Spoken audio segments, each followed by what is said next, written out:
પોરબંદર જિલ્લા એલસીબીએ કુતિયાણાના દેવડા ગામે દરોડો પાડી લાખ રૂપિયાનો વિદેશી દારૂ અને બોલેરો પિકઅપ જપ્ત કર્યું છે।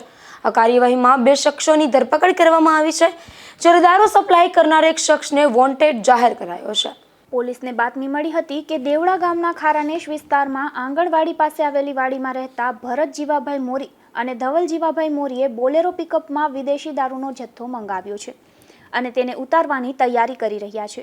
આ બાતમીના આધારે એલસીબીની ટીમે દરોડો પાડ્યો હતો, ત્યારે સ્થળ પરથી બોલેરો પિકઅપમાંથી ભારતીય બનાવટના વિદેશી દારૂની વિવિધ બ્રાન્ડની કુલ 75 પેટીઓ મળી આવી હતી, જેમાં 2484 બોટલો અને બિયરના ટીનનો સમાવેશ થાય છે, જેની કિંમત રૂપિયા 4,61,988 આંકવામાં આવી છે।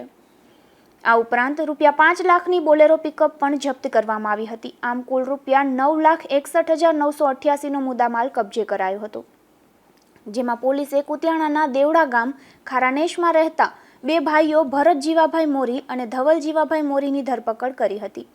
ત્યારે પૂછપરછમાં દારૂનો જથ્થો ગામમાં જ રહેતા સેજા ભીખુભાઈ મોરીએ વેચાણ માટે આપી ગયો હોવાનું ખુલતા તેને વોન્ટેડ જાહેર કરાયો છે। આ અંગે કુતિયાણા પોલીસ સ્ટેશનમાં પ્રોહિબિશન એક્ટની કલમ હેઠળ ગુનો નોંધી કાયદેસરની કાર્યવાહી હાથ ધરવામાં આવી છે। નિપુલ પોપટ સાથે અશોક થાનકી, ગુજરાત ન્યૂઝ, પોરબંદર।